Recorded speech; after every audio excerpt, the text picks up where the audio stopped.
हिंदुस्तान को इस किस्म की equipment, missile, planes, drones, intelligence, special equipment. आपको पता है कि फ्रांस जो है उसने न्यूक्लियर सबमरीन्स के हवाले से फुल सपोर्ट दी है। Jet engines, under water drones, वो कह रहे हैं कि हम इंडिया को देंगे। क्यों? सब चीज उनको ऑफर किया है, साथ साथ उन्होंने उनको डिप्लोमेटिक, पॉलिटिकल और इकोनॉमिक सपोर्ट भी दिया है। वाई? फ्रांस इंडिया को एक बहुत बड़ी सपोर्ट देने जा रहा है। फ्रांस और इंडिया स्ट्रेटेजिक डिफेंस पार्टनरशिप के लिए तैयार है, क्योंकि कहीं ना कहीं फ्रांस ने, जो मैं जिसको बोलता हूँ गहरे राज्य को, पूरी तरह से चैलेंज करा है भारत के साथ। तो अगर कोई एक मुल्क है जो अमेरिका के अलावा इंडिया पे बहुत केयरफुली देख रहा है, वो फ्रांस है। और मैं ये समझता हूं कि एक इनकरेजमेंट है हिंदुस्तान को। इस ऑफर में ये भी शामिल है कि 100% transfer of technology for 110 kilo newton thrust aircraft engines and under water drones will with full capabilities to India. अब अजीत डोवल जो है वो एक, आपको पता है कि फ्रांस के एक डिप्लोमेटिक एडवाइजर हैं एमैनुअल बॉन, उनके साथ मुलाकात करने फ्रांस जा रहे हैं। तो आप मुझे बताएं ये क्या हो रहा है? और वो क्या कह रहे हैं? वो कह रहे हैं हम आपको न्यूक्लियर अटैक सबमरीन्स की कंस्ट्रक्शन में पूरी सपोर्ट देंगे, 100% टेक्नोलॉजी ट्रांसफर आपने करेंगे। देखा ये छोटा सा वीडियो, आगे आप पूरा वीडियो देख सकते हैं। भारत किस तरीके से डिप्लोमेटिक डील करता है, ये चीज़ तो आप इस वीडियो को देखने के बाद समझ जाएंगे। प्राइम मिनिस्टर मोदी यूएस के दौरे पर हैं और अमेरिका चाह रहा था कि भारत पूरी तरीके से यूएस पर डिपेंडेंट हो जाए, बट इसी बीच ये एक फ्रांस की तरफ से स्टेटमेंट आता है जो कि डेफिनेटली बहुत सारे लोगों को शॉक कर सकता है। और पहले पूरा वीडियो देखते हैं, वीडियो के बाद करते हैं इस टॉपिक पर बात। प्लीज़ चैनल को सब्सक्राइब करेगा। मैं मिलता हूँ वीडियो के लास्ट में। जय हिंद। सबमरीन्स की कंस्ट्रक्शन में पूरी सपोर्ट देंगे, 100% टेक्नोलॉजी ट्रांसफर करेंगे। हेलो फ्रेंड्स, जय हिंद। हिंदुस्तान स्पेशल में आपका स्वागत है। दोस्तों, भारत और फ्रांस के बीच एक ऐसी डील होने जा रही है जिससे दुश्मन काफी परेशान दिखाई दे रहे हैं। दुनिया भर के देशों से भारत के कूटनीतिक, रणनीतिक, सामरिक, आर्थिक रिश्ते नई ऊंचाइयों छूने की ओर अग्रसर हैं। इस कड़ी में भारत और फ्रांस की इमैनुअल मैक्रोन सरकार के बीच होने वाली स्ट्रेटेजिक डिफेंस साझेदारी एक और बड़ा कदम होने जा रही है। राष्ट्रीय सुरक्षा सलाहकार अजीत डोभाल 30 सितंबर और 1 अक्टूबर को भारत फ्रांस स्ट्रेटेजिक डायलॉग में हिस्सा लेने पेरिस जा रहे हैं। इस दौरान एनएसए अजीत डोभाल, मैक्रो के डिप्लोमेटिक एडवाइजर इमैनुअल बॉन के बीच कई मुद्दों पर बातचीत होगी। इस बातचीत में मुख्य रूप से चर्चा में ऐसी डील होनी है जिससे भारत की ताकत कई गुना बढ़ेगी। एनएसए डोभाल और मैक्रो के डिप्लोमेटिक एडवाइजर बॉन के बीच न्यूक्लियर अटैक सबमरीन, 110 किलो के न्यूटन थ्रस्ट वाले एयरक्राफ्ट इंजन और अंडरवाटर ड्रोन के मुद्दों पर भारत के साथ फ्रांस की डील पक्की होने पर मोहर लगेगी। फ्रांस इंडिया को एक बहुत बड़ी सपोर्ट देने जा रहा है।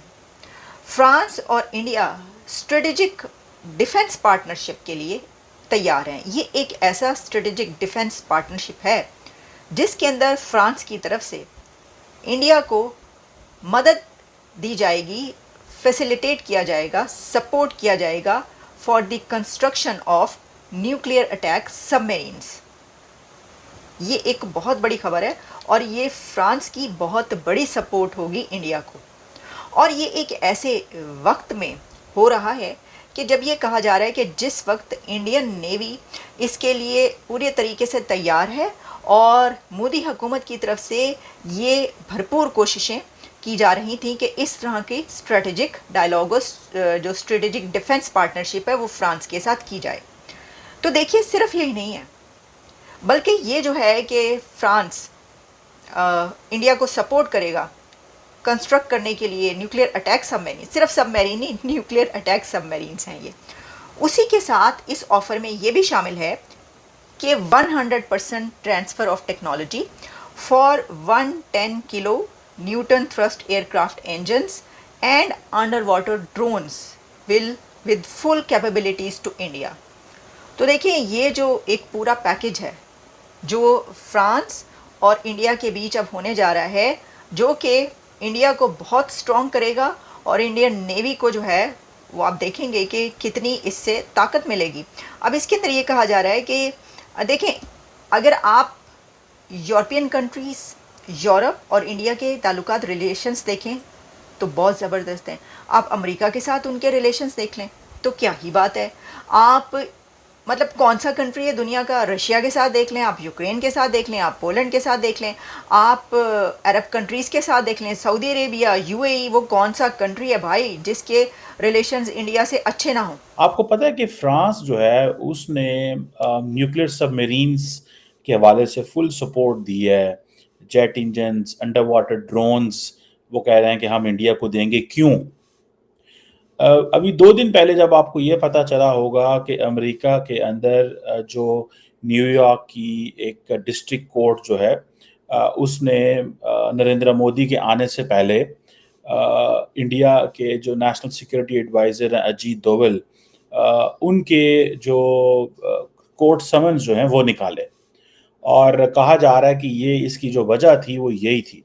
आई थिंक फ्रांस इन चीज़ों को बड़ा केयरफुली देख रहा है। आपको याद होगा कुछ अर्सा पहले कि फ्रांस ऑस्ट्रेलिया को न्यूक्लियर सबमरीन्स देना चाहता था और मुआहदा भी हो गया था, लेकिन अमेरिकन इसमें घुसे और उन्होंने उस मुआहदे को कैंसिल करवाया और कैंसिल करवा के उन्होंने कहा कि हम ये न्यूक्लियर सबमरीन्स आपको देंगे, ये और फ्रांस नहीं दे सकता आपको।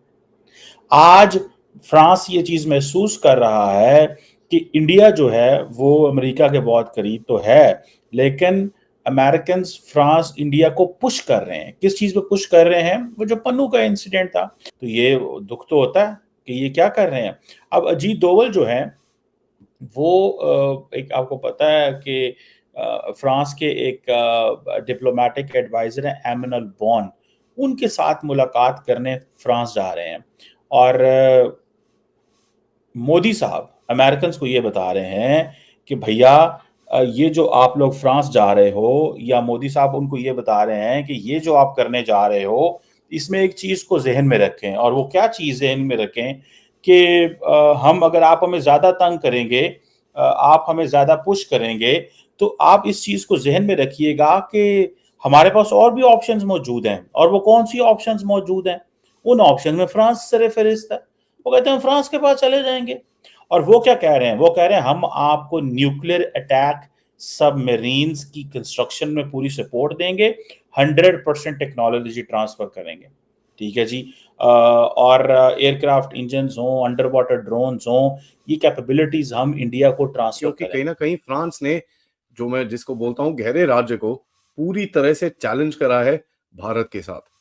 नाउ देखिए, फ्रांस में से जो कल स्टेटमेंट आया, उन्होंने बोला कि जी भारत को हम पूरी सपोर्ट देना चाहते हैं for nuclear submarines, jet engines and under water drones. तो ये एक बड़ी इंटरेस्टिंग सी चीज है। और ये सडनली कैसे आया, इसका जो बैकग्राउंड है कि अजीत डोवल साहब जाने वाले हैं मिलने के लिए फ्रांस में। उनकी मीटिंग्स हैं डिप्लोमेटिक एडवाइजर एमैनुअल बॉन के साथ, जो सितंबर 30 तारीख को पेरिस में होने वाली है।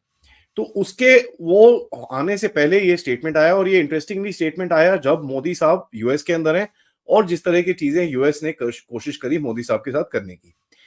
तो ये बड़ा इंटरेस्टिंग सा चीज रहेगा किस तरह से अगर ये प्रोग्रेस होता है इस चीज के ऊपर। तो दोस्तों, आपने जैसा कि पूरा वीडियो देखा, वीडियो में बात हो रही है फ्रांस के साथ हम इंडियन नेवी को किस तरीके से स्ट्रॉन्ग कर सकते हैं, और इंडियन नेवी को जिस तरीके से अब रिक्वायरमेंट है न्यूक्लियर सबमरीन और बहुत सारे ऐसे चीज़ों की जो हमारी नेवी को अपग्रेड करे और दुनिया में जो मजबूत नेवी हैं उनके साथ हमें खड़ा करे, तो डेफिनेटली इसमें फ्रांस ने एक खुद से एक मतलब इनिशिएटिव लिया है और भारत फ्रांस की तरफ भी मूव कर रहा है। रीज़न क्या है कि हम पूरी तरीके से यूएस पर डिपेंडेंट नहीं रह सकते हैं। हालांकि इस डिसीज़न के बाद शायद यूएस को कुछ प्रॉब्लम हो और शायद वो रिएक्ट भी करे, और भारत ऐसा कई बार कर चुका है। भारत ईरान के टाइम पे, आपको याद होगा, ईरान पर जब तो यूएस ने सैंक्शंस लगाए थे और ईरान किसी भी कंट्री को ऑयल नहीं दे सकता था, तो भी भारत ने ईरान से ऑयल लिया था। मतलब यूएस के जो डिसीज़न है उसके खिलाफ हमेशा भारत जाता रहा है और यूएस के साथ भी रिलेशनशिप स्ट्रॉन्ग किए हैं। यानी इंडिया ने कभी भी वो पाकिस्तान के जैसे गलती नहीं की है, जैसा कि पाकिस्तान अपने मतलब अगर उसकी हिस्ट्री उठा के देखें आज़ादी के बाद, तो पूरी तरीके से यूएस पे डिपेंडेंट था, और ऐसा था कि इनडायरेक्टली यूएस का ही एक एक मतलब क्या बोले पैसे देता था यूएस और पाकिस्तान उस हिसाब से काम करता था, इस तरीके की चीज़ें होती थी पाकिस्तान में। तो इंडिया डिप्लोमेटिकली डेफिनेटली भारत के डिप्लोमेटिक जो डिसीज़न रहते हैं बहुत ज़बरदस्त रहते हैं। और इस डिसीज़न से पहले एक यूएस ने ऑस्ट्रेलिया को फोर्स कर दिया था कि वो उन्हीं से न्यूक्लियर सबमरीन लें, जिस तरीके से उसको पहले ऑफर आई थी फ्रांस से। तो ऐसा ही कुछ यूएस भारत के साथ करना चाह रहा था, बट डेफिनेटली ऐसा नहीं हो रहा। अजीत डोभाल फ्रांस जा रहे हैं और इस पर शायद बहुत जल्दी कुछ हमें कुछ नई न्यूज़ मिले। और फ्रांस को ये मतलब मिलने का जो अजीत डोभाल का एक रीज़न है, अजीत डोभाल पर अभी कुछ ऐसे केस लगाए गए हैं यूएस में जो कि एक खालिस्तानी आतंकवादी की वजह से लगाए गए हैं, और डेफिनेटली ये चीज़ें अफेक्ट करती हैं। आप जानते हैं पन्नू को जिस तरीके से उसके आजू बाजू के दोनों घर जले थे, उसके बाद अजीत डोभाल पर आरोप लगाए गए थे कि ये रॉ के कहने पर ऐसा हुआ है। अब देखते हैं आगे क्या होता है, इसके बारे में ज़्यादा कुछ इन्फॉर्मेशन है नहीं, ऐसे चीज़ें न्यूज़ आती हैं। बट डेफिनेटली भारत का जो दुश्मन है वो चाहे कनाडा में हो या यूएस में हो, उसकी वजह से अगर कंट्रीज़ का रिलेशनशिप ख़राब होते हैं, भारत को तोड़ने की बात करता है, तो डेफिनेटली इंडिया को स्ट्रॉन्ग स्टैंड लेने चाहिए। आपको क्या कहना है इस टॉपिक के बारे में?